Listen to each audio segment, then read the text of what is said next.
ব্যস্ত সকালের রুটিন। সকাল 6টা থেকে 10টা পর্যন্ত এক নিঃশ্বাসে চলে সংসারের কাজ। রাধে রাধে বন্ধুরা, কেমন আছো তোমরা সবাই? আশা করি ভীষণ ভালো আছো। আমরাও কিন্তু খুব ভালো আছি। আজকে হচ্ছে শনিবার, তোমাদের সাথে নিয়ে আজকের ব্লগটা শুরু করছি। সাথে থাকো, আজকের ব্লগটা তোমাদের খুব ভালো লাগবে। তো প্রথমেই আটাটা ঢেলে নিচ্ছি। এটা হচ্ছে যেহেতু আমি এখন প্রতিদিন রুটি খাচ্ছি, তো সেই জন্য এখন সবসময় আটাটা বেশি প্রয়োজন হচ্ছে। আগে এতটা প্রয়োজন পড়তো না, এখন একটু বেশিই পড়ে, যেহেতু প্রতিদিন সকালবেলা রাত্রিবেলা করে আমি একাই রুটি খাই। বাবানের বাবান খায় না, আসলে ওরা রুটি খেতে একদম পছন্দ করে না, ওরা ভাতই খায়। ওদের জন্য ভাত রান্না করি আর হচ্ছে নিজের জন্য হচ্ছে রুটি করি। তো এইভাবেই চলছে বেশ অনেক দিন ধরেই, এইভাবেই চলছে, এভাবে প্রতিদিনই রুটি খাওয়া হচ্ছে। তো যাই হোক, এগুলো সব রাতের বাসনগুলো যেগুলো আমি গুছিয়ে নিচ্ছি, কারণ আমি রাত্রেবেলা করে সব বাসন মেজে রাখি। এঁঠো যে বাসনগুলো থাকে সব বাসনগুলো আমি রাত্রে করেই মেজে রাখি।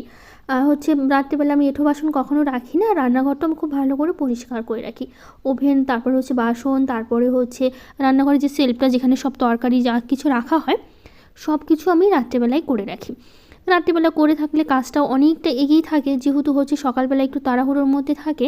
সকালবেলা উঠে সেই বাসন মাজা, তারপরে রান্নাঘরটা একটু পরিষ্কার করে আবার রান্না বসানো, অনেকটা সময়ের প্রয়োজন পড়ে যায়। তো সেই কারণে রাত্রেবেলা সব করে রাখলে কাজটা অনেকটা এগিয়ে থাকে আমাদের সকালবেলা। তো সেই জন্য এই কাজগুলো আমি রাতেই করে থাকি, মানে করে রাখি যতটা কাজ এগিয়ে রাখা যায় সকালের জন্য, সেই জন্য। আর বাসনগুলো আর গোছাই না, যেহেতু বাসনগুলো জলটা ঝরতে একটু সময় লাগে। তো আর রাত্রেবেলা বাসন মেজে রান্নাঘর থেকে বেরিয়ে গেলে তখন কি আর রান্নাঘরে এসে বাসন গোছাতে মন চায় বলো? তো সেই কারণে আর হয়ে ওঠে না। তো তখন হচ্ছে আমি বাসনগুলো ওভাবেই রেখে দিই, জলটা ঝরে যায়। এই সকালবেলা করে প্রতিদিনই বাসনগুলো গোছাতে হয় আমাকে, কখনো গামলাতে রেখে দিই বা কখনো হচ্ছে এখানে গুছিয়ে নিই। তো এইভাবেই হচ্ছে চলে। তো এদিকে সব বাসনগুলো গুছিয়ে নিলাম, নিয়ে এবার যাব ঘরে। কয়েকটা জামা কাপড় আছে, সেগুলো গোছাবো আগে। তো বেশি নেই, কয়েকটা জামা কাপড়ই যেগুলো কেচেছিলাম, তো সেগুলোই এখন গুছিয়ে নিচ্ছি। তো যাই হোক, এদিকে গুছিয়ে নেব। বাবান যেহেতু উঠিনি ঘুম থেকে, তো সকালবেলা এখন আমাদের বিছানাটা তোলা হয়নি। বাবানের পাপা উঠে পড়েছে, কিন্তু বাবান এখনও শুয়ে আছে। ও একটু দেরি করে ওঠে, যেহেতু ঠান্ডার জন্য না, ও অতটা উঠতে চায় না তাড়াতাড়ি, তো সেই কারণেই হচ্ছে একটু দেরি করেই ওঠে। তো আজকে আবার যাব হচ্ছে মায়ের বাড়িতে, যেহেতু আমার যাওয়ার কোনো প্ল্যান ছিল না মায়ের বাড়িতে যাওয়ার। তো যাই হোক, আমার মামাতো বোন আছে, যেটা হচ্ছে আমার মায়ের বাড়ি যেখানে, ওখানেরই পরের হচ্ছে গ্রামে বিয়ে হয়েছে। মানে আমার মায়ের বাড়ির সামনে দিয়ে যেতে হয়, ভেতরের যে গ্রামটা আছে ওই গ্রামে হচ্ছে আমার মামাতো বোনের হচ্ছে বিয়ে হয়েছে। তো যেহেতু ওর ছেলে, মানে আমার মামাতো বোনের দুটো যমজ ছেলে আছে, ওই দুটো ছেলেও স্কুলে যায়। মানে এবার প্রথম ভর্তি করেছি, ছোটো আর কি, 3.5 বছর বয়স। তো যাই হোক, এবার ভর্তি করেছি। তো আমার মায়ের বাড়ির সামনে দিয়ে গাড়ি যাওয়া আসা করে, যেহেতু ওখান দিয়েই ওদের যাওয়া আসা করতে হয়। যেহেতু ভেতরের দিকে অনেকটা, গ্রামটা তো অনেকটা ভেতরে, ওদের রাস্তাটা হচ্ছে মায়ের বাড়ির সামনে দিয়ে যেতে হয় সবসময়, অনেকটা ভেতরে যেহেতু, সেই কারণে। তো হচ্ছে ওই মামাতো বোন হচ্ছে আমাদের বাড়িতে আজকে এসছে, মানে আমার মায়ের বাড়িতে এসছে, মানে যেহেতু আমার মা আমার বোন মামাতো বোনের পিসি হবে। তো মায়ের বাড়িতে এসে, মানে আসছে বলতে গেলে 10টার দিকে আমাকে ফোন করেছে। তো যেহেতু ওর ছেলেকে স্কুলে দিয়েছিল, তো যেহেতু আমার মায়ের বাড়ির সামনে দিয়ে যায় বললাম তোমাদের, তো স্কুলের গাড়িতে করে, যেহেতু স্কুলের গাড়ি করে দেওয়া হয়েছে, মানে করেছে ওরা, তো স্কুলের গাড়িতে উঠেছে একবারে মায়ের বাড়িতে মানে মায়ের বাড়ির ওখানে বোন নেমে গেছে, যেহেতু আমার থেকে ছোটো বোন। তো আর ছেলে দুটো স্কুলে চলে গেছে। তো যাই হোক, এখানে নেমেছে। নামার পর তো আমাকে আবার ফোন করেছে, তো আমাকে আসতে বলছে, যেহেতু আমার যাওয়ার প্ল্যান ছিল না মা বাড়িতে কোনো। তো সেই জন্য হচ্ছে বোন আবার ফোন করলো আমাকে, যে আমি এখানে এসছি, যাতে আমি আসি। তো বলছে, বোন বললো যে তুই যদি আসিস তাহলে আমি থেকে যাবো। মানে ওই যে মামাতো বোনটা, আসলে আমি সেরকম ভিডিও করিনি মায়ের বাড়িতে গেলে, তাহলে তোমাদের আমি দেখাতে পারতাম। আসলে গিয়ে আর ভিডিও করা হয়নি ওখানে গিয়ে, এতটাই মানে আনন্দ মজা নিয়ে ব্যস্ত ছিলাম, ভিডিওর কথা মাথাতেই আসেনি। তো সেই জন্য মায়ের বাড়িতে গিয়ে আর ভিডিও করা হয়নি। যেহেতু মানে কয়েকটা আমি ছবি পোস্ট করেছিলাম, তোমরা হয়তো দেখেছো। আমি ভিডিও দিতে পারিনি দুদিন, যেহেতু মায়ের বাড়িতে আমি 2 দিন থেকে আসলাম, তো ভিডিও দিতে পারিনি। তো সেই জন্য আমি ছবি পোস্ট করেছিলাম। ওখানে আছে আমি, বৌদি, বোন, আরও পাড়ার আশেপাশে, মানে পাশের বাড়ির 2-1টা বোন, ছোটো ছোটো, সবাই মিলে ছবি পোস্ট করেছিলাম, তোমরা হয়তো দেখেছো। তো যাই হোক, তো বোন ফোন করলো, যে বললো যে তুই যদি আসিস তাহলে আমি থাকবো, আর নইলে আমি চলে যাবো বিকেলবেলা। তো আমি বললাম ঠিক আছে তুই থাক, আমি তাহলে বিকেলে যাবো, যেহেতু সকালবেলা বাবানের স্কুল, মানে ওরা তো স্কুলে যাবে, স্কুল থেকে না আসলে তো আমি আর যেতে পারছি না। তো তুই থাক, আমি বিকেলে যাবো। আর বোন তো 10টার দিকে এসছে, যেহেতু 10টার দিকে গাড়ি যায়, সেই কারণে। তো আজকে সব কাজকর্ম সেরে তার বাবানকে যেহেতু আজকে স্কুল থেকে নিয়ে আসলো, আমি যেহেতু হচ্ছে শনিবার ছিল, শনিবার দিন করে তো জানোই বাবানের পাপা নিয়ে আসে, আমাকে আর যেতে হয় না, যেহেতু বাবানের পাপার হচ্ছে হাফ স্কুল হয়, মানে 1টা-2টোর মধ্যে ছুটি হয়ে যায়। তো সেই কারণে, আর বাবানের ছুটি হয় 4টার দিকে, তো সেই কারণে বাড়িতে চলে আসে, আবার গিয়ে তখন আবার নিয়ে আসে। তো তো বাবানের বাবা নিয়ে আসলো, খেয়ে দিয়ে আমি আর বাবান শুধুমাত্র গিয়েছিলাম, বাবানের বাবা যায়নি, ও বাড়িতেই ছিল। আমাকে এখান থেকে গাড়িতে উঠিয়ে দিল টোটো করে। তারপর আমি মায়ের বাড়িতে গিয়েছিলাম আজকে। তো গিয়ে তো ভীষণ মজা হয়েছে, বৌদি ছিল, বৌদি কিছুদিন আগে মায়ের বাড়ি থেকে আসলো, মায়ের বাড়িতে গিয়েছিলো বৌদি, তো ভীষণ মজা হয়েছে। ওখান থেকে চালতা মাখা, কুল মাখা খেয়েছি, মানে আজকে আর হয়নি, কালকে এবার বোন ছিল তো তারপরে হচ্ছে কালকে হচ্ছে মানে শনিবার দিন আমি গিয়েছিলাম, আর রবিবার দিন হচ্ছে যেহেতু আমার দাদাও হচ্ছে মানে যে প্রাইভেট স্কুলগুলো হয় নার্সারি, ওগুলো স্কুলে আমার দাদা পড়ায়। তো যাই হোক, তো একটা মলেও থাকে দাদা, তারপরে সকালবেলা করে টিউশনও করায়, মানে আমার দাদা 3টে কাজ একসাথে করে। সকালবেলা ঘুম থেকে উঠে টিউশন করানো, তারপরে হচ্ছে 10টা থেকে 2টো পর্যন্ত বোধহয় হচ্ছে স্কুল থাকে, মানে নার্সারি স্কুল, তারপরে হচ্ছে আবার 3টে থেকে রাত 9টা পর্যন্ত হচ্ছে মল। তো একসাথে 3টে কাজ করে আমার দাদা। তো যাই হোক, তো আমার দাদা কালকে আবার ছুটি নিয়েছিল, রবিবার দিন ছুটি নিয়ে আমি আর দাদা গিয়েছিলাম কুল পাড়তে গাছে, আমাদের মায়ের বাড়ি ওখানেই, মানে অন্য একটা বাড়িতে কুলের গাছ আছে, 3টে কুলের গাছ। তো ওখান থেকে গিয়ে কুল পেড়েছি, কুল পেড়ে তারপর হচ্ছে চালতার গাছ আছে পাশের বাড়ি, চালতা গাছ থেকে চালতা পেড়ে চালতা মাখা খেয়েছি, ভীষণ ভালো মজা করেছে ওখানে। তারপর পিঠে বানিয়েছিল, পিঠে খেয়েছি। তো এগুলো করে বেশ মানে কেটে গেল। তারপর আমি আবার হচ্ছে রবিবার দিন, মানে আমি হচ্ছে শনিবার দিন গেছি, রবিবার দিন হচ্ছে থেকেছি, সোমবার দিন বিকেলবেলা হচ্ছে বাড়িতে এসেছি। তো যাই হোক, বোন হচ্ছে সোমবার চলে গেছে, মানে রবিবারও আমিও চলে আসতাম, তারপর হচ্ছে বোনও চলে আসতো। তো সোমবারে আবার মা বললো কি পিঠে বানাবে, তো সেই জন্য আবার রবিবার দিন থাকলাম। সোমবার দিন হচ্ছে যেহেতু বাবানকে সেদিন স্কুলে পাঠাতে পারিনি, যেহেতু বাবানের বাবা বললো কি, মানে এমনি বাবা বলেছিল যে আমি দিয়ে আসবো, মানে আমাদের বাড়িতে নিয়ে আসবে, যেহেতু আমার মায়ের বাড়ি আমাদের বাড়িতে খুব একটা দূরত্ব নেই, খুব কাছেই। সেই জন্য আমি ভেবেছিলাম যে বাবানকে পাঠিয়ে দেবো, বাবাকে দিয়ে, তো বাবানের পাপার কাছে পাঠিয়ে দেবো, তাহলে বাবানের পাপা স্কুলে নিয়ে যেতে পারবে, নিয়ে আসতে পারবে। তো বাবানের বাবা বললো কি, মানে সোমবার দিন আর কি, তো বললো যে আমার তো ছুটি হবে না, দেরি হবে আজকে ছুটি, তো সেই জন্য বাবানকে পাঠিও না, মানে তাহলে আমি নিয়ে আসতে পারবো না, আর আমি আবার অত দূর থেকে যাওয়া আসা করবো, তো সেই জন্য আর বাবানকে স্কুলে পাঠাইনি সোমবার দিন। তো সেই কারণে হচ্ছে সোমবার দিন আমরা বিকেল মানে পিঠে বানালো সোমবার দিন সন্ধ্যাবেলা, তারপর বাবা আবার টোটো করে আমাকে দিয়ে গেছে।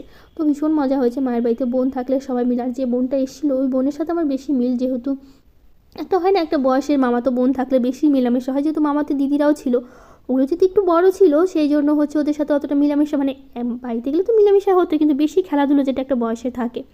ওই মামাতো বোনের সাথে এত খেলেছি ছোটোবেলায়, কত শাড়ি পরেছি, পুতুল দিয়ে মেয়ে বানিয়ে খেলেছি, কত শাড়ি পরেছি তখন, কত মানে পুতুল খেলেছি, ওই বোনের সাথে বেশি মেলামেশা হতো, ভীষণ মজা করেছি মায়ের বাড়িতে গিয়ে।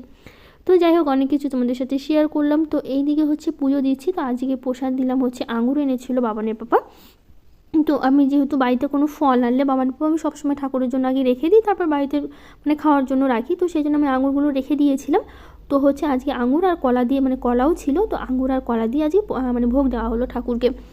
তো যাই হোক, এদিকে যেহেতু সকালবেলা যা যা কাজকর্ম ছিল সবই করেছি, তারপরে হচ্ছে স্নান করে বাগান থেকে ফুল তুলে নিয়ে আসলাম, ফুল তুলে এনে তারপর হচ্ছে এখন ঠাকুরকে হচ্ছে পুজো দিচ্ছি, পুজো দিয়ে তারপর তো এদিকে রান্নাটা বসাতে হবে, যেহেতু স্কুল আছে, আবার স্কুলে যাবে সেই কারণে। তো যাই হোক, এদিকে চলো কিছু দিদিভাইদের কমেন্টগুলো পড়ে নিই। অর্চনা হালদার দিদিভাই বলেছে, কেমন আছো দিদিভাই, ভালো লাগলো ভিডিওটা। তো আমি খুব ভালো আছি, তুমি কেমন আছো অবশ্যই আমাকে কমেন্ট করে জানিও। পম্পা গায়েন দিদিভাই বলেছে, দিদিভাই তোমার আর আমার একই রকমভাবে বড় হয়েছি, এখন একা সব কিছু এখন একা সব করছি ছোট ছেলেকে নিয়ে। তো সেটা হয়েই থাকে আসলে, আমরা যখন মানে জয়েন্ট ফ্যামিলিতে থাকি তখন অনেক সময় আমাদের কাজকর্মগুলো করতে হয় না, জয়েন্ট ফ্যামিলিতে থাকলে বা বলতে পারো ছোটো বাচ্চাদের মানে বাড়ির বাচ্চা কাচ্চাদের একটু কাজকর্ম কমই করতে হয়। যেহেতু আমার মায়ের বাড়ি জয়েন্ট ফ্যামিলিই ছিল আমার বিয়ের সময়, যেহেতু আমার বাবারা 3 ভাই, তারপর মা, মানে 3 ভাইয়ের 3টে বউ ধরতে গেলে, তারপর ঠাকুমা ছিল, এখনও ঠাকুমা অনেক কাজ করতে পারে, যেহেতু এখন বয়স হয়েছে, আমার বিয়ে হলো 11 বছর হয়ে গেল, 11 বছর আগে আমার দাদুও ছিল, আমার দাদু মারা গেছে অবশ্যই 3 বছর আগে। তো তখন আমার ঠাকুমা অতটা বয়স ছিল না, সব কাজ করতে পারে, রান্নাবাড়ি থেকে শুরু করে সবই করতে পারতো। তো আমার 2টো কাকি ছিল, যেহেতু আমার বাবা সবার বড়, তো 2টো কাকি ছিল, মা ছিল, ঠাকুমা ছিল, মানে 4জন মানুষ বাড়িতে কাজের জন্য ছিল, সেই জন্য আমাকে কোনো দিন কাজ করতে হয়নি, বলতে পারো আমাকে এক প্রকার মানে বসিয়ে খাওয়ানোই হয়েছে, কখনো আমি ভাত বেড়ে পর্যন্ত খাইনি। আমার মা সব সময় হচ্ছে আমাকে মানে ভাত বেড়ে খাওয়াতো, আমি যে স্কুলে যাব আমার মা হচ্ছে ভাত বেড়ে আমাকে দিত, স্কুল থেকে আসবো তখন আমি এসে হাত পা ধুয়ে যে আমি খেতে বসবো না, আমি বসতে বসতে দেখবো আমার মা ভাত বেড়ে আমার সামনে রেখে দিয়েছে, মানে এতটাই মানে এতটাই আদর যত্ন করে আমার বাবা সবসময় আমাকে বড় করেছে, প্রচণ্ড আরাম, মানে বলতে পারো খুবই আরামে বড় হয়েছে। কখনো রান্নাবাড়ি করতে হয়নি, ঝাড়ঝাঁটা, কাপড় কাচা, ঘর মোছা মানে করতে হয়নি, সেটা ভুল বলবো যে এত বছরে করিনি, সেটা না। মানে ধরো হঠাৎ কখনো শখ হলো একটু ঝাড় দিই বাড়িঘর, ধরো মাসে 1 দিন বা 15 দিন 1 দিন ঘর বাড়ি ঝাড় দিলাম, তো মাসে 1 দিন জামা কাপড় কাচলাম, 2 মাসে 1 দিন কাপড় কাচলাম, মানে এরকম হয়েছে আর কি। রান্নাবাড়ি বলতে গেলে সেরকম করিনি, হয়তো 1-2 বার কি 3 বার করেছি অত বছরে আমি, এরকমও তো হয়েছে আর কি, করিনি মানে সেটা না, মানে খুন্তি নাড়িনি তা না, 2-3 বার হয়তো করেছি, এরকমও হতে পারে, ব্যাস এর থেকে বেশি আর হবে না। মানে খুবই যত্নে, মানে সারাদিন পড়াশুনো, খেলাধুলো, মানে স্কুল, এগুলো নিয়ে আমি ছোটোবেলা থেকে বড় হয়েছি।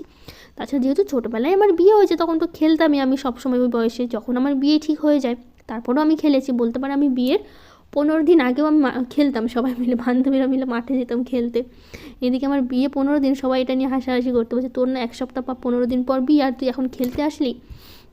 মানে এরকম হতো, আমি বিয়ের মানে 1 সপ্তাহ 10 দিন আগেও আমি খেলতে যেতাম সবাই মিলে মাঠে, বা বান্ধবীদের সাথে পাড়ায় রাস্তায় খেলে বেড়াতাম। মানে এরকম বয়সেই আমার খেলার বয়সেই বিয়ে হয়ে গেছে, এভাবেই চলেছে আমার বেশ অনেক দিন। তো যাই হোক, আজকে যেহেতু শনিবার, তো নিরামিষ সব কিছু করবো। এদিকে ডাল করব, আর এদিকে ফুলকপি দিয়ে একটা তরকারি করব, আর শাক করব। তো আজকে রান্না এগুলোই। তো ডালটা তো আমি মুগ ডালটা ভেজে আমি ধুয়ে তারপরে সেদ্ধ বসিয়ে দিয়েছি, ভাতটাও বসিয়ে দিয়েছি। এখন আলু ফুলকপির তরকারি করব। তো সেই জন্য এই যে ফুলকপিটা কেটে নিয়েছি, আর আলুগুলো এখন ছিলে নিচ্ছি। তো ছিলে নিয়ে তারপরে ছোটো ছোটো করে কেটে নেবো। চোচা সমেত আমি অনেক সময় দিই, তারপর যেহেতু নতুন আলু চোচা সমেতই খাওয়া যায়, তারপরও আমি ভাবলাম কি ছিলেই দিই, ওই চোচাগুলো থাকে না তখন অতটা ভালো লাগে না, তো সেই জন্য ছিলেই নিচ্ছি। ওইদিকে আমি ফুলকপিগুলো কেটে রেখেছি, আর ফুলকপির ডাঁটাগুলো রেখে দেবো, ভাবলাম একদিন চচ্চড়ি করে খাওয়া যাবে সেই কারণে। আর এদিকে আমি ছোটো ছোটো করে আলুগুলো কেটে নিচ্ছি, সবজিতে দেবো, মানে ফুলকপির মধ্যে দেবো, সেই জন্য। একটু মটরশুঁটি হলে ভালো হতো, অবশ্য মটরশুঁটি ছিল না সেই জন্য। তো বাবানের বাবা এনেছে, অনেকগুলো শাক এনেছে জানো তো, তো সেই জন্য এখানে শাকগুলো তুলে রাখছি। ধনিয়া পাতা, মেথি শাক এনেছে অনেকগুলো, আর পালং শাকও এনেছে। তো পালং শাকটা আজকে করবো, মেথি শাক 2 আটি আছে, 2 দিন হয়ে যাবে। তো এগুলো সব ফ্রিজে রাখবো। আর এই যে পালং শাকটা এখন বেছে নিতে হবে। পালং শাকও বেশ অনেকগুলো এনেছে, অবশ্য পালং শাক এমনিতেই রান্না করলে অনেকটাই কমে যায়, তো সেই জন্য ভাবলাম কি পালং শাকগুলো মানে মাথাটা যেহেতু একদম, শাকগুলো খুবই ভালো, বেশি কিছু ফেলতে হবে না, শুধুমাত্র ডাঁটাটা ফেলে দিলেই হয়ে যাবে, মানে গোড়াটা ফেলে দিলেই হয়ে যাবে। তো এখন খুব ভালো করে শাকগুলো বেছে নিচ্ছি, নিয়ে তারপরে ধুয়ে নেব। তো এইদিকে আমার শাক বাছা হয়ে গেছে, দেখো ধুয়ে আমি নিয়েছি, শাকগুলো ধুয়ে কেটে নিয়েছি একবারে রেডি করে। এখন মশলা করব। তো যাই হোক, মশলার জন্য এই যে, মানে মশলা বলতে গেলে ফুলকপিতে, আলুতে, তরকারিতে মশলা দেবো, তো সেই মশলাটাই করছি। জিরে, লঙ্কা, আদা যেরকম দিয়ে করি, আর একটু টমেটো যেটা আমি দিই, তো সেটাই দিয়ে করব। তো এদিকে মশলাটা করে নিই। এখনও শাকগুলো রেখে দিয়েছি, মানে ফ্রিজে রাখা হয়নি, পরে গিয়ে আমি ফ্রিজে আমি রেখে দেবো। তো এইদিকে আমার মশলাটা হয়ে গেছে, তো চলো একটু ডালে ফোড়ন দিয়ে দিই। ভাতটা প্রায় হয়ে এসে নামিয়ে নেব। তো এই যে ডালে দিব জিরা, শুকনো লঙ্কা, আদা, আর তেজপাতা। মুগ ডালের মধ্যে মুগ ডাল, মটর ডাল, এগুলো একটু আদা দিলে কিন্তু খেতে কিন্তু ভীষণ ভালো লাগে, তো সেই জন্য। তো সুপর্ণা মাইতি বেঙ্গলি ব্লগ থেকে দিদিভাই বলেছে, দিদিভাই আমি তোমার ভিডিও রোজ দেখি, কিন্তু কমেন্ট করা হয় না, আজ করলাম, খুবই ভালো লাগলো। থ্যাংক ইউ দিদিভাই, তোমাকে অনেক ভালোবাসা। তো এখন 2টো কড়াই বসিয়ে দিয়েছি, যেহেতু বেশিরভাগ সময় আমি 2টো কড়াইতেই রান্না করি।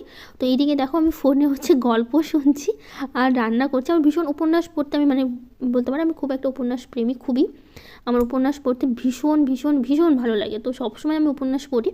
এদিকে রান্না করব, তো ভাবলাম কি রান্না করছি আর উপন্যাস পড়ছি। আমি জানো তো আজকে হয়েছে সমস্যা, একটু হলুদের সমস্যা হয়ে গেছে, মানে খুবই কম হলুদ ছিল, তো সেই কারণে এদিকে বাবানের বাবা বললো কি আমি পরে নিয়ে আসবো, যতটুকু আছে রান্না করে নাও। তো সেই জন্য খুবই সামান্য আজকে হলুদ দিয়ে রান্না করতে হলো, তো সেই জন্য হলুদ একদমই ছিল না, তো যতটুকু হলুদ ছিল ওটাই কোনো রকম একটু হলুদ দিয়ে করে নিয়েছি। তো বেগুনও দেখো ঠিকমতো হলুদ মাখাতে পারিনি, যেহেতু হলুদ ছিল না সেই কারণে, তো অল্প হলুদ দিয়ে আজকে রান্না করতে হবে। তো এদিকে উপন্যাসের কথা বললাম, তো আমার তো উপন্যাস পড়তে ভীষণ ভালো লাগে। আমি সারাদিন ফোনে বেশিরভাগ উপন্যাসই পড়ি, আমার সারাদিন একা একা থাকি, তো সেই জন্য উপন্যাস পড়লে সময়টা বেশ সুন্দর কেটে যায়। তো উপন্যাস পড়লে আর মনে হয় না যে আমি একা একা আছি, বেশ ভালো লাগে। উপন্যাস একটা গল্পের মতনই বেশ ভালো লাগে। একটা উপন্যাস শেষ করতে তো অনেক দিন সময় লাগে, যেহেতু অনেকটা লম্বা লম্বা উপন্যাস, মানে মোটামুটি একটা উপন্যাস 25 থেকে 28 থেকে মানে অনেকটা 15 ঘন্টা 20 ঘন্টারও আছে, 25 ঘন্টা, 28 ঘন্টা, 10 ঘন্টা করে এক একটা উপন্যাস। আমি অনেকগুলো উপন্যাস পড়েছি, আমার ভীষণ ভালো লাগে উপন্যাসগুলো পড়তে। এগুলো উপন্যাসগুলো বেশিরভাগ আমি বাংলাদেশের যে উপন্যাসগুলো হয় সেগুলোই পড়ি। এগুলো উপন্যাস পড়তে আমার বেশি পছন্দ, তো আমার ভীষণ ভালো লাগে উপন্যাস পড়তে। তো তোমরা যদি কেউ পড়ো অবশ্যই আমাকে কমেন্ট করে জানিও কে কোন উপন্যাস পড়ো বা পড়ো কিনা, তোমাদের পছন্দ কিনা। আমার তো ভীষণ পছন্দ উপন্যাস পড়তে, আমি সবসময় উপন্যাস পড়ি। মানে সব সময়টা কেটে যায়, এদিকে আমার কাজকর্মগুলো ভীষণ ভালো হয়ে যায়। তো আমি রান্না করার সময় কী করি, আমার ফোনে যেহেতু ভিডিও করি তো সেই জন্য বাবানের পাপার ফোন নিয়ে আসি আমি উপন্যাস শুনতে। এদিকে রান্না করছি আর বাবানের পাপার ফোনে আমি উপন্যাস চালিয়ে দিই, এভাবেই চলে। আমি উপন্যাস শুনি, এদিকে রান্না করি। তো এদিকে পাশে শাকটা করছি আর এইদিকে ফুলকপির তরকারিটা আমি করে নিচ্ছি। তো যাই হোক, ফুলকপিটা আজকে রান্না করতে করতে না একদমই না ফুলকপিগুলো ভেঙে একদম, জানি না কেন এরকম হলো। তো যাই হোক, মশলার সাথে খুব ভালো করে কষিয়ে নিয়ে এখন ঢেকে দেবো। একদমই ভেঙে গেছিলো ফুলকপিগুলো, আজকে গোটা গোটা ছিলই না বললেই চলে। তো ওইদিকে হচ্ছে মানে পাশে বসিয়ে দিয়েছি, যেহেতু শাকটা আমার হয়ে গেছে আর হচ্ছে ফুলকপিটা পাশে বসিয়ে দিয়েছি। ভাবলাম এইদিকে তাহলে আমি রুটিগুলো করে নিই। যে বললাম রুটি তো খাওয়া হয় এখন প্রতিদিন, সেই কারণে ভাবলাম রুটিটা এইদিকে করে নিই। তো শ্রেয়সী ব্লগ থেকে দিদিভাই বলেছে আমি সেলাই কাজ করি দিদিভাই, খুব ভালো লাগে। আমার খুবই ইচ্ছে ছিল সেলাইয়ের কাজ মানে করার, শেখার। তুমি সেলাইয়ের কাজ মানে বললে সেলাইয়ের কাজ আমার ভীষণ ভালো লাগে, সেলাইয়ের কাজটা। কিন্তু বাবানের পাপা আমাকে কখনো শিখতে দেয়নি, ও চায়নি আমি কখনো বাইরে কোনো কাজ করি, তো সেই জন্য ও আমাকে কখনোই দেয়নি। শুধুমাত্র ব্লগটা আমি বাড়ির ভেতর করি দেখেই ব্লগটা আমাকে করতে দিয়েছে, নইলে সেটাও আমাকে দিত না। ও পছন্দ করে না আমি বাইরে কোনো কাজ করি, তো বলছে আমি আছি তোমাকে কেন করতে হবে, যেহেতু আমি করতে পারছি তো তোমাকে করার কোনো দরকার নেই। তো সেই জন্য আমাকে কোনো এক্সট্রা কোনো কাজ করতে দেয় না বাইরে। আমি অনেক সময় বলি পার্লারের কাজ শিখবো, মানে আগে থেকেই বলতাম, এখন না, অনেক আগে থেকে পার্লারের কাজ বা সেলাই এই দুটো জিনিস আমার শেখার খুবই শখ ছিল। কিন্তু বাবানের বাবা আমাকে কখনো দেয়নি, ও চায়নি আমি বাইরে যাই, মানে একা একা বাইরে যাই, বাইরে গিয়ে কাজকর্ম কিছু করি, সেই জন্য ও এই জিনিসটা পছন্দ করে না, তো সেই জন্য আমার কখনো শেখা হয়নি। তো যাই হোক, আর নয়ন শর্মার চ্যানেল থেকে বলেছে দিদি তোমার এইগুলো কি বিয়ের ফার্নিচার? তো হ্যাঁ, বিয়ের ফার্নিচার বলতে গেলে হ্যাঁ বলতে পারো। আমি এই ঘরে আমাদের বেডরুমে যে আলমারিটা, খাটটা আর যে আলনাটা দেখতে পাচ্ছ, এই তিনটা হচ্ছে আমার বিয়ের হচ্ছে ফার্নিচার, যেটা আমার বাবা আমার বিয়ের সময় দিয়েছিল। মানে বলতে পারো আমার শ্বশুরবাড়ি থেকে কখনো মানে বাবানের বাবা কিছু চায়নি আমার বিয়েতে, যে হয় না যে চাকরি করে এটা ওটা চাইবে, এত টাকা বা এত জিনিস এটা ওটা দিতে হবে। তো আমার শ্বশুরবাড়ি থেকে কখনো কোনো ডিমান্ড ছিল না, মানে আমার বাবানের বাবার কখনো কোনো ডিমান্ড ছিল না যে এই জিনিসগুলো দিতে হবে। মানে আমার বাবা যেটা নিজে থেকেই দিয়েছে সেটাই আর কি, ওরা মানে সেটাই দিয়েছে। যেমন গয়নাগাটি যেরকম হয়, ঘরের ফার্নিচার বলতে গেলে এই আলমারিটা, ওই আলনাটা দেখলে আর খাটটা, এই তিনটে হচ্ছে ফার্নিচার দিয়েছে। আর গয়নাগাটি দেয় আমার হচ্ছে গলার, কানের, বাবানের ব্যাপার আংটি, গলার, বাবানের বাবাকেও মালা দিয়েছে, আমাকেও দিয়েছে মালা, মানে আমাকে গলার হার দিয়েছে, বাবানের বাবাকে চেন দিয়েছে, আমার হচ্ছে কানের দিয়েছে, বাবানের বাবাকে আংটি দিয়েছে, এগুলো সোনার জিনিস দিয়েছে। তারপরে ঘরের ফার্নিচার থেকে শুরু করে তারপরে হয় না যে মানে বাসনপত্র যেটা মানে যেটা স্বাভাবিক দিতে হয়, লেপ তোশক, তারপরে হচ্ছে যেটা তো স্বাভাবিকই থাকে, কলসি থালা গ্লাস বাটি, এগুলো তো সবসময় থাকে, এগুলো দেয়। তো এগুলো সবই দিয়েছে, মানে মোটামুটি যা দিয়েছে সেগুলোই বললাম। ওদের থেকে যা ছিল না আমার বাবা যা পেরেছে তাই আমার বিয়ের সময় দিয়েছে। তো যাই হোক, আজকে বাবানের টিফিনে হচ্ছে রুটি, আমি একদমই ভুলে গেছিলাম বাবানের টিফিনের কথা, যে একটু পরোটা করে দেবো। তারপরে আবার রুটিগুলো হালকা একটু চিনি আর তেল দিয়ে ভালো করে, একটু সামান্য একটু তেল দিয়ে আর উপর দিয়ে চিনি ছিটিয়ে দিয়েছি, একটু মিষ্টি মিষ্টি লাগবে, তো সেই জন্য ওরকম তেল দিয়ে ভালো করে ভেজে আর একটু তরকারি দিয়ে দিলাম, ফুলকপির তরকারি আর সস দিয়ে ওটা দিয়ে বাবানের টিফিনটা করে দিলাম। পম্পা চক্রবর্তী দিদিভাই বলেছে তুলসী গাছটা কী করে এত বড় হয় একটু বলবে? আমার গাছটা এত বড় হয় না, শুকিয়ে যায় 2-3 মাসের মধ্যেই। তো সত্যি অনেকেই আমাকে এই প্রশ্নটা করে যে দিদিভাই তুলসী গাছটা কী করে এত বড় হলো, তোমরাও বলো। যেরকম আমাদের বাড়িতে যদি কেউ ঘুরতেও আসে সবাই শুধু তুলসী গাছের কথা বলে, যে একদম বট গাছের মতো হয়েছে তুলসী গাছটা, কী করে এত বড় হলো, কী দেই, সেটা অনেকেই আমাকে বলে। সত্যি বিশ্বাস করে আমি তুলসী গাছে কিচ্ছু দেই না। যখন তুলসী গাছটা লাগানো হয়েছে আমার মোটামুটি 2 বছর পার হয়ে গেল, 2.5 বছর হতে চললো। ওই তুলসী গাছটা লাগিয়েছি যখন আমাদের বাড়িতে আমি গৃহপ্রবেশ করি, তার আগের দিন আমি তুলসী গাছটা লাগিয়েছিলাম। সত্যি বলতে কিচ্ছু না, জাস্ট প্রতিদিন আমি জল দিই, যেরকম তো জানোই পুজোর পরে আমি তুলসী গাছে জল দিই, ওটাই জাস্ট করি, তাছাড়া কিচ্ছু করি না। এমনি আমার গাছের পাতা মানে এখন যেহেতু তুলসী পাতাগুলো ঝরে যাওয়ার সময়, অনেক তুলসী পাতা কিন্তু ঝরে গেছে, মনে হচ্ছে যেন শুকিয়ে গেছে। আর তুলসী গাছটা মানে শুকিয়ে গেছে, কিন্তু কিছুদিন পর আবার নতুন করে পাতা হয়। আমার অনেক তুলসী গাছ আছে যেগুলো অনেক বড় বড় হয়েছে, যেরকম আমি প্রথমে একটা লাগিয়েছিলাম, আমার থেকে বড় হয়ে গেছে একটা তুলসী গাছ আছে, যেটা ওয়ালের সাথে আছে, এটাকে আমি দেখিয়েছিলাম। ওটারও মনে হচ্ছে এখন মানে পাতাগুলো শুকিয়ে গেছে, একদম ঝরে পড়েছে, একদম ডালগুলো আছে পাতা নিয়ে গাছে। আবার নতুন করে যখন এই বৃষ্টি একটু হালকা পাতলা বৃষ্টির জল পাবে তখন কিন্তু আবার নতুন করে পাতা হবে। তো আমার এই যে তুলসী মন্দিরের যে মানে তুলসী গাছটা আছে ওটাও কিন্তু অনেকটাই হচ্ছে মানে শুকিয়ে এসছে, পাতাগুলো ঝরে পড়েছে, যেহেতু হচ্ছে মানে পাতাগুলো এখন ঝরে যাওয়ার সময় নতুন করে আবার পাতা হবে। তো যাই হোক 3টে থালা বাড়লাম, যেহেতু আমার দেওয়ার এসেছিলো খেতে, তো সেই জন্য আমার দেওয়ারকে দিলাম, বাবাকে দিলাম আর বাবানকে দিলাম। আর আমি রুটি খাই, তো আমি একটু পরে খাবো, ওদেরকে খেতে দিয়ে ভাবলাম বিছানাটা গোছানো হয়নি, গুছিয়ে নিই। তো যাই হোক, টিঙ্কু ঘোষ চ্যানেল থেকে বলেছে, ফার্স্ট কমেন্ট তোমার ভিডিওতে আমার খুব ভালো লাগে। থ্যাংক ইউ দিদি ভাই, তোমাকে অনেক ভালোবাসা কমেন্টটা করার জন্য। তো সকাল থেকে আর বিছানা গোছানোর সময় পাইনি, বাবান একটু দেরি করে উঠলো, তারপরে একদম পুজো সেরে সোজা চলে গেছিলাম রান্নাঘরে তাড়াহুড়ো করে, তো সেই কারণে। তো যাই হোক, এদিকে রান্নাবাড়ি শেষ করলাম, রান্নাঘরটাও পরিষ্কার হয়ে গেছে। তারপর ওদেরকে খেতে দিয়ে দিয়েছি, একটু পরে স্কুলে বেরোবে, আমি একটু পরে খাবো, যেহেতু আমার কাজকর্ম সব হয়ে গেছে, তো ওরা চলে যাওয়ার পর তারপর ভাতটা খাবো। তো এদিকে বিছানাটা খুব ভালো করে গুছিয়ে নিলাম, তাহলেই হয়ে যাবে কাজকর্ম। তো যাই হোক, আজকের ব্লগটা কেমন লাগলো জানিও। আজকের মতো টাটা, দেখা হবে নতুন একটা ব্লগে।